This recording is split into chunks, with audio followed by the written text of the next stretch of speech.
Hey, happy Thursday. Go FUD yourself. Welcome back. It is episode 37. Oh my God. JD Gagnon here. Good friend Kiara. What is up? Well, it is Thursday, but it's kind of like a Friday because some people have holidays. Yeah. It's like so we're like kind of maybe gonna say F you to stuff, but we're not gonna like scream it from the rooftops, you know? Not today. You have to wait for your weekly dose of FU until next Friday. Okay, today we're gonna talk about the crypto arms race. When I started looking at news, I thought, God, nothing has happened. And then I realized that nothing has happened and people have a lot to say about it. And that's what's going on in the crypto arms race today. I'm talking about, I think, 6 different countries, which is exciting. And then we have a bunch of Degen features.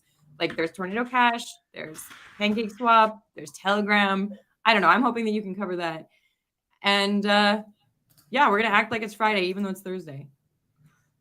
Amazing.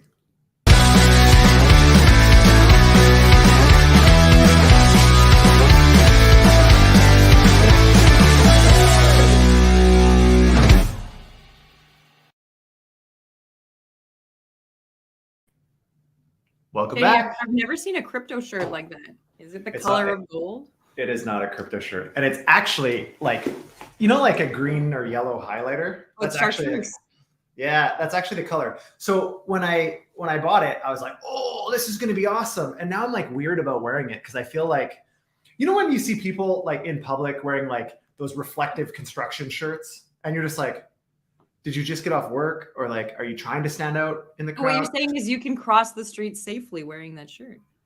People will see me and ideally not hit me, or they're like, holy crap, there's an idiot on the street. Let's hit that moron because he's wearing a highlighter colored shirt. But on the bright side, my kids can find me in a crowded area. So here we are. Anyways, thanks for that. This is just Psycho Bunny. It's not crypto. I mean, Psycho Bunny is welcome to support us with merch too. I do really enjoy Psycho Bunny. So quick shout out to them. We'll tag it. Maybe we'll get Psycho Bunny people watching. Who knows? I was excited. I thought golf, you know. Oh man, you're getting rugged by your interwebs again. But you were excited about what? Golf? What did you say? Okay. Oh man, rugged. Yeah, golf. Absolutely. I was excited that you had a golf polo shirt. Yeah, I've got a few of them actually. Who knew? Who knew? Anyways, okay, let's get into it. Crypto arms race. Where are we starting? Let's tee us off. I can't. I'm still dead. No? Oh, you're still frozen. Awesome. There we go. It's pretty funny. There we go. I'm there back. It's funny because you have hardwired internet, and somehow StreamYard, the platform that we use to do this, rugs you all the time. Amazing platform, unbelievable technology, rugs Kiara. Don't know why. Anyways, sorry. For anybody paying attention, I think it's maybe not the arrow, but rather the Indian. I don't know. I guess we'll have to find out. Okay, tee it up. What do we got first? Crypto arms race. I'm pretty excited about this because there's a lot going on. One of the things that we talk about is how you need to have a good understanding of what's going on globally in terms of the economy so that you understand how it impacts crypto. And China is a good example of that. According to some new surveys, domestic demand in China is up and that they have reached the end of it. And so this is a really big deal because they are going to have more purchasing power and more. All right, rugged again. All right, I'm gonna take this over, Kiara. If you want to refresh or do something and get your internet figured out, because it's not working at the moment. It's all good. It's a live show. Stuff happens. No problem. She's probably gonna restart her computer. Anyways, so China. I mean, China obviously has shown a lot of economic strength in the last little bit. I think if you're watching, you know, from a geopolitics perspective, they're making a lot of fairly significant moves globally to have contract and trade settlements done in the Chinese yuan instead of the US dollar, specifically between Russia and China and the BRICS countries, Brazil, Russia, India, China, and Saudi Arabia, I think is the S. Nonetheless, that has shown some relative strength, I think, in the Chinese economy. They have a whole lot of headwinds, just like the rest of the world. But China has been dealing with some of the potential issues relating to housing price bubbles and so on. You're back, yeah. Housing price bubbles and some of these things, but that seems to be improving, where much of the rest of the world is just entering that loan crisis or housing crisis potentially. Again, I'm not an economist, so this is just my own interpretation, my own opinion of this. But yeah, China's been doing quite a few things. Home sales are picking up, now that kind of the COVID craziness has ended over there also. Things are picking back up. Their exports are firing up. Like I said, they've got a lot of really interesting new trade deals with a lot of other countries, regardless of what we think about, the Communist Party of China. They are definitely strengthening their economy in a meaningful way, and shouldn't be overlooked, I guess. Thank you for taking that, and sorry. The other reason that this gets really exciting is that, yes, their economy is taking off, and that's a big deal, and they're looking to end their USD dependence for trade. So we've talked about this a little bit, where they're being friendly with Russia, where they're hoping to kind of bridge that gap between Russia and the USA and what that looks like. But they are looking at their own, well, they already have their own CBDC, but they're looking at taking that international and cross-border. And we'll talk more about that tomorrow, because we're doing a CBDC episode tomorrow. But this is a really big deal, because if we successfully see crypto working, we won't be looking at all of our trade being USDC or USD backed anymore. Yeah. What does that mean for the US, right? Well, I think, there's been a lot of speculation as to why they're doing a CBDC. Obviously, the main criticism has been for, supervision and control over the way that assets are spent in China. But let's be honest. I mean, that always existed. The banking system in China is also essentially nationalized. So, I mean, it's not much different than fiat, with the exception that you could have cash. But I mean, getting cash in China is also not that simple, because you can't leave China with cash. So this way, well, you can leave China with cash, but it's not that simple. But anyways, where this is interesting, I think, is this is an angle of the CBDC. And again, we'll talk more about this, but this is an angle of the CBDC for foreign trade and global trade that I think is really compelling, and most likely probably one of their biggest motivators to figure out how to facilitate this international trade without, recreating the SWIFT system, which is their biggest criticism of the US dollar, in that they use the US and many other Western jurisdictions have, in a sense, weaponized the SWIFT system, in the sense that, that's where their sanctions are facilitated, and any type of, trade debate happens with SWIFT being the ultimate facilitator, I suppose, of U.S. policy. I mean, whether I agree or disagree with that one, I know you want to move on, but whether I agree or disagree with that one, I do think it's definitely something that we don't want to ignore. That the CBDC is actually becoming a thing, and they are actually intending to use it globally. So.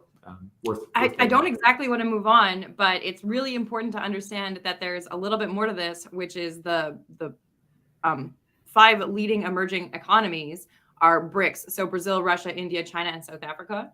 Africa. Shit, I said Saudi when you were. Yeah. Oh, when South Africa. South Africa, sorry. And so it's really interesting, because when you think about the CBDC and the cross-border research that they did and some of the tests that they did, it was very Asia. It was Malaysia. This is what we're doing.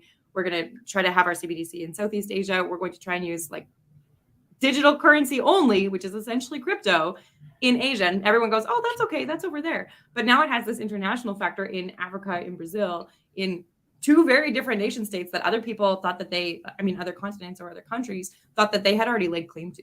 Right? So yeah. I don't know. I'm curious to see where that goes.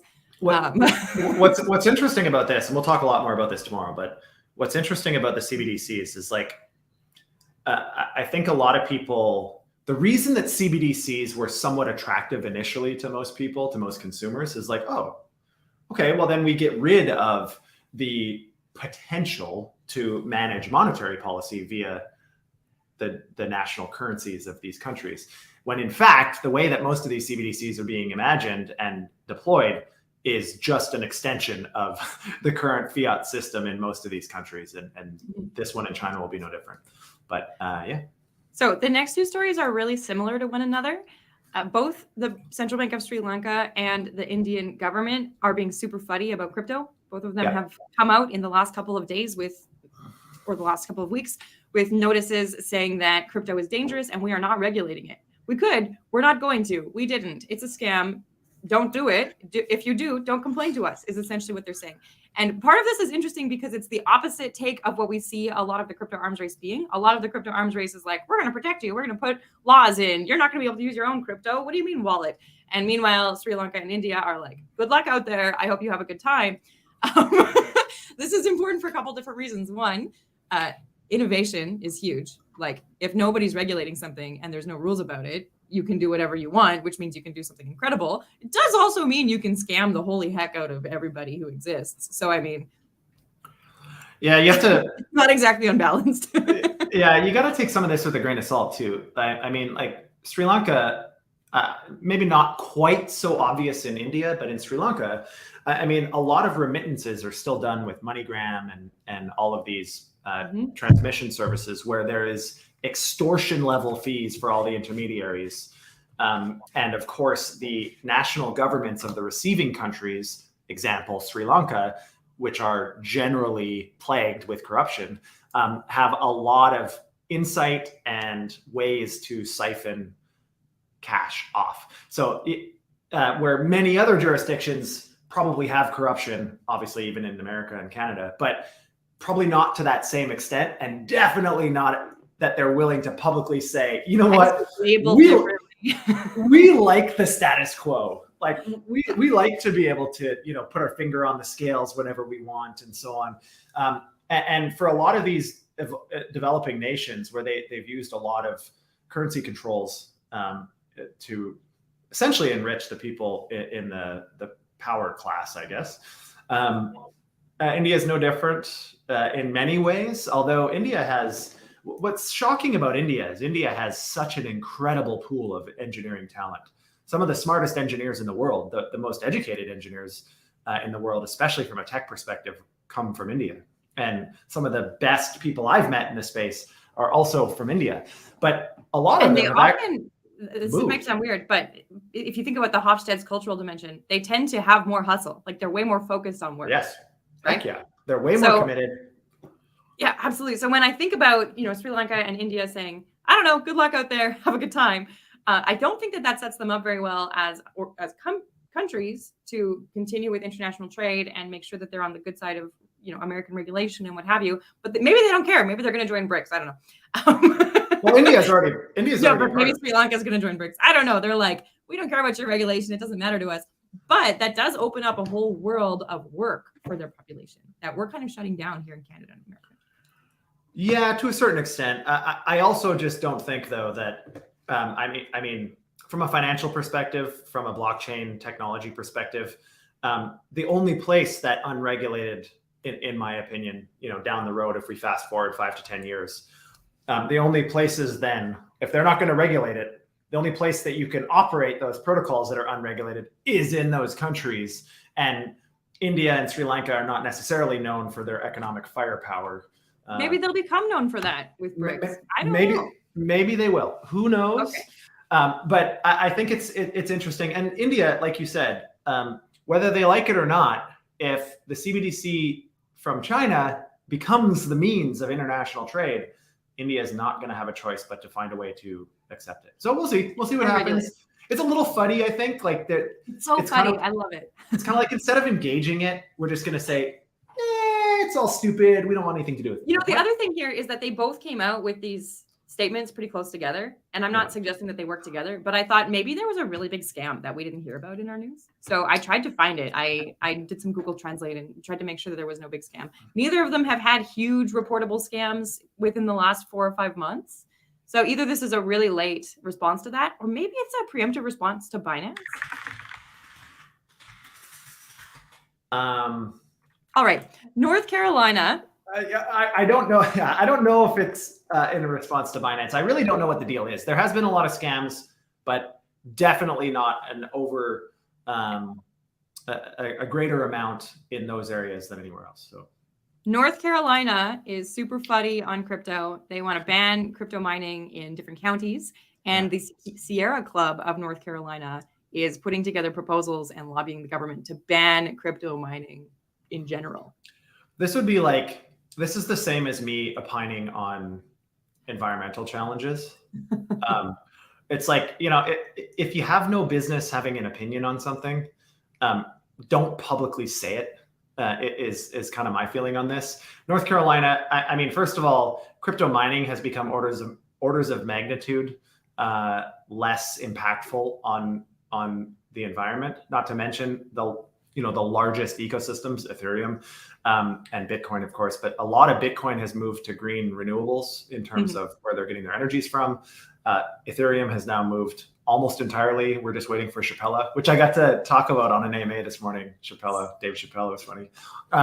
But anyways, moving to that, this is like a huge nothing burger in my mind. Like, it's so funny. I just love how funny it is. They're like, it's ridiculous. In North Carolina, you can't be mining with 3 or more computers anymore. And I imagine most people in North Carolina are like, okay, cool. Like, we're not right? anyway. There's like 4 people who are impacted by this, and which is unfortunate. I mean, North Carolina is pretty close to where I'm at, but I've been there many times, and it's a beautiful state, and they have incredible people that live there. But economically, North Carolina has stagnated or struggled a lot in the last little bit. A lot of the major companies have moved out of there. They've had some interesting political division and some weird stuff, and it's the minimum wage there is incredibly low. The average income in North Carolina, especially for people outside of the kind of Raleigh and other metro centers, is pretty dismal. And so, like, taking any economic opportunity away from people, to me, seems like kind of an interesting. I understand, a desire to regulate and to signal maybe that you care about some of this stuff, but the other thing that I find really interesting about this is it's only a 1-year proposed ban. And I wonder, genuinely, if this is a little bit old in the sense of it took them a long time to get what they were trying to do. I wonder if it was in response to resource guarding for the potential recession, right? We saw what was happening in the EU and in the UK, and people were off and that kind of thing. Yeah. And so prevent that. Yeah, you're getting rugged again, which is really awesome, of course. But yeah, no, I think there's probably something to that. I think, that could actually be a theory that makes sense. I just struggle. Like, first of all, North Carolina, like, why on earth is one county coming up with this kind of regulation? Like, it almost, or this ban, it doesn't make sense. Why the Sierra Club has an opinion, to me, is okay. 2 ridiculous. Counties, and the Sierra Club has an opinion because they're for the betterment of everyone's life. It's 2 counties. Cool. So Buncombe County is new, and they're mirroring a previous county. I looked into the Sierra Club and why they might be interested in this, and it's basically the environmental component. They want to protect the environment so people can live better lives, more or less. But again, if you want people to take you seriously, make sure that you can back up your claims and statements with meaningful, empirical, objective data, which they can't at this point. So again, if Sierra Club wants to really be an authority on environmental and energy policy, make sure you've got your poop in a group before you start opining on this. My opinion. This is all really interesting to me because we have a lot of FUD today in this news, right? We've got China might overtake us, BRICS might overtake the USD. We've got Sri Lanka and India don't care. They're not regulating. We've got counties in North Carolina super regulating things that don't make any sense. And meanwhile, Switzerland is like, hey, let's hear what the Swiss have to say about this. They're like, come on over. We love you. We love crypto. We love your money. Get over here. Bank with us. Even Post Finance, the government-owned bank, is like, hey, did you have an SVB account? No problem. Come here. Come to Switzerland. Yeah. So Switzerland, I mean, the main economic driver in many ways, other than tourism, for Switzerland is banking. Absolutely. And they have been a destination for global banking for a long time, because for the longest time they would not comply with subpoenas or anything from other countries, and it became a bit of a safe haven, a bit of a tax shelter, well, a complete tax shelter for a long time. That since has changed. So from a banking perspective, Switzerland is no longer quite that same private type of enclave for these things. But it doesn't surprise me at all that they're leaning into crypto, because of course that's just kind of an extension of how, you know, a lot of people globally are going to manage their assets. And with uncertainty globally, many people want to keep them in a jurisdiction that they know is friendly to the consumer. And Switzerland has been that, continues to be that, and seemingly intends to do that with crypto. So that's pretty exciting. Have you been to Switzerland? Yeah, it's beautiful. It's absolutely amazing. Yeah. Yeah. I think that this works really well with the Swiss. If you think about who the Swiss people are, if you've met, you know, the Swiss culture, they're very, I don't want to say they're passive. They have large opinions, but they're fairly neutral on a lot of things, just like you would actually expect from all the jokes that we make about Switzerland. But since they're genuinely neutral, they're like, yeah, come here with your crypto or your other money. We don't care.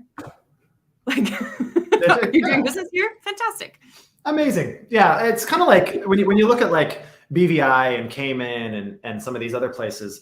I mean, BVI in particular, I think it's like 40% or more of their GDP is just on corporate renewal fees, and they're called franchise taxes. And so they've kind of said, hey, anybody and everybody, let's incorporate it in BVI. We'll build a market around it. And then, of course, they're getting a lot of pressure now from international jurisdictions to, again, not be that blind safe haven for crypto. And they've had to acquiesce to some of that. Switzerland also had to with fiat. So again, the only hesitation I have here is let's not assume, nor should we ever assume, that any jurisdiction globally is going to be a tax haven and an anonymous or at least completely private environment. That just doesn't exist with money laundering, with taxation, and the reach of many of the powerful governments, including the US. Let's just assume that's not going to be the path forever. But it's good to see that they're opening arms. The last thing I have to say about Switzerland is that we talk a lot on Go FUD Yourself about setting precedent. We say, if this law is passed, if this court case goes this way. So we know that the Swiss are great at banking. So why are we not allowing them to set precedent for what our banks should do, right? If we see that the Swiss are super compliant with crypto and they're happy to have crypto with their banks, couldn't we follow suit with that? Yes and no. But I mean, again, it's been a fairly strong bone of contention, so to speak. The Swiss, and again, using BVI and Cayman, just so that we're not singling out one jurisdiction, but I mean, they've been very welcoming to people that don't want to follow the normal procedures of taxation and liability. And so just because the Swiss are doing it, they're doing it in their national self-interest. It's one of their biggest economic drivers, is global, as being a banking hub and a finance hub. And so again, I'm not sure that the US is looking at this going, oh, Switzerland, let's follow what they're doing. They're probably saying actually something to the contrary. I know. They should be saying, hey, let's find a way to keep this transparent, to keep this so that we can all work together. But unfortunately, I just don't think that's how they're looking at it. Okay, final crypto arms FUD is North Korea. This is the funniest headline ever. North Korean criminals are using DeFi services for money laundering. Most money laundering, terrorist financing, and proliferation financing occurred using fiat. So I'm not sure why we have this headline. The headline does exist because what they're trying to say is that it's fiat or it's DeFi, and it's not centralized cryptocurrencies. They're trying to give us a scapegoat of TradFi and DeFi, while trying to maintain our centralized crypto as a safe way to play. I don't know. It seems like such a funny headline to me. Yeah. So my opinion on this, which can be backed by a lot of evidence, is the vast majority of nefarious activities happen in quasi-centralized structures, mainly because it's not near as transparent as what happens on chain. So DeFi, although in the past arguments could be made, and probably accurately that some money laundering has happened via DeFi, but money laundering happens everywhere. It happens with cash. It happens with, even non-cash digital assets. There's so much stuff. It's so sophisticated in terms of how people do money laundering. To single out crypto, that's always been one of the big criticisms. Oh, now we're going to have all this money laundering and terrorist financing. That shit was happening anyways. Arguably, it's even potentially less likely to happen, especially as we get meaningful regulation via crypto. So this not only is the headline ridiculous, the claim is ridiculous. And you don't hear people calling for no longer using cash because of money laundering. That's just, there's going to be a percentage of all transactions globally, regardless of the way that they're facilitated, where there's some money laundering and some less than desirable activities happening. This is complete. You actually do hear that argument all the time. And that's one of the arguments for CBDCs. Anyway, that is the crypto arms race. Ridiculous. Like whenever the US wants to have a scapegoat, crypto seems to be it lately. But North Korea, China, let's just say North Korea, like as soon as you bring in one of those two countries, then everybody's like, okay, I agree with whatever you're saying. Like, yeah, absolutely. It just makes no sense to me. Sorry. Yeah, that's the authority fallacy, right? Exactly. Okay, we have a few Degen features to run through before we finish. So first of all, Tornado cash ban. I don't think this is unheard of. I think this is kind of expected.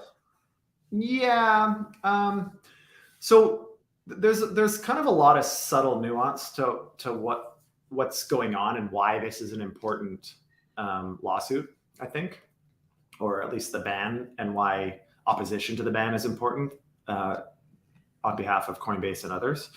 I think on the surface, we can all agree that Tornado Cash, most likely its primary purpose was in fact to facilitate less than desirable activities and creating a break in the visible chain of asset movements, which for reasons other than avoiding taxes or money laundering, why do you need to do that? Now, there are a lot of reasons why you could need to do that or desire to do that. You might not want to have, especially if you have a relatively public persona, you might not want to have everybody seeing every dollar that you send, where it goes, who it goes to, et cetera, et cetera. There are some other reasons, but arguably the vast majority of transactions through Tornado were in fact likely nefarious.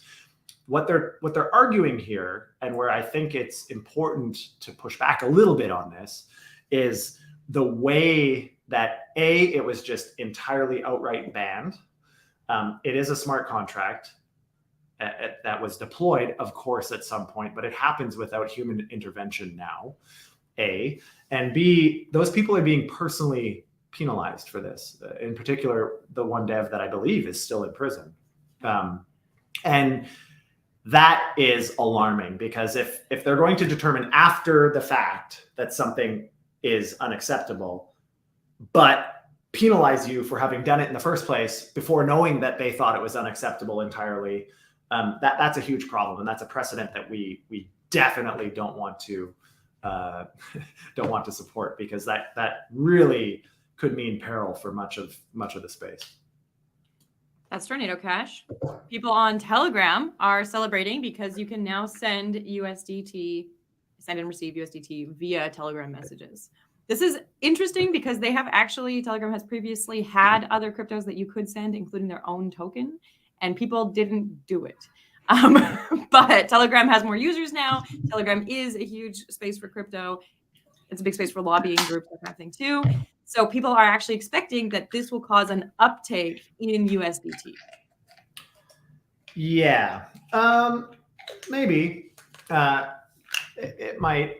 I think it's definitely good. It's adding a ton more utility for, crypto in general, in a way that is a lot easier to onboard to, I think, for new users. They can use Telegram messages to send assets. It's kind of convenient, pretty easy, but it's no different than like WeChat and WhatsApp with fiat and different types of payment structures. Telegram is just leaning into the decentralized aspects of crypto. I think it's great. I don't personally think that all of a sudden we're going to see a crazy influx of people sending, personally anyways, people sending USDT that in any volume that otherwise wouldn't have. If you're going to use USDT and you're comfortable using it at any volume, you would have used it regardless of Telegram. And the fact that Telegram supports it, like I can't imagine myself sending 7 figures of USDT via Telegram, honestly, at least until it's been battle tested for a significant amount of time. So we'll see. Definitely good. Definitely good. It's a huge platform. It's one of the leading prominent platforms in the space that many of us use for communication with our communities and so on. Speaking of leading platforms, PancakeSwap V3 is launched on BNB. Whoop, whoop. Look at that transition. Oh, right. We're bumping up against time. That's why you're pushing me here. Yep. Yeah, PancakeSwap V3, again, I mean, just the natural evolution, I think, of concentrated liquidity and different things. Exciting to see. PancakeSwap, again, think what you will about BNB chain, think what you will about Binance. PancakeSwap, you know, staked a claim early on, grew, and has really catered to that community in a very good way. They've done a lot of unique stuff with their cake and syrup pools or whatever the hell they're called. They've done some really interesting stuff. I don't participate in BNB chain very often for a multitude of reasons, but PancakeSwap, exciting to see them continue to evolve the product. Exciting to see them, even when they've gotten big and have, you know, a fairly sizable team and so on, still innovating in an efficient way, where we see a lot of other protocols that are struggling to innovate when they get to a certain size and scale. So very exciting to see that. That the on-chain activity has obviously spiked with V3. I mean, this isn't unsurprising, but if you're short trading, it's a good thing to take note of. Do you have a Mac? Come on, that's all I have. Did you try the printing? Yeah, it freaking worked. Yeah. Yes. It's kind of ridiculous. So set this one up. I did. That was it. That was it. Okay, so I don't, if you were on crypto Twitter at all yesterday, or Twitter in general, actually, not just crypto Twitter, the Satoshi white paper, if you put a specific command in a Mac, it'll pull it up as a document. Every Mac is preloaded with the Bitcoin Satoshi white paper.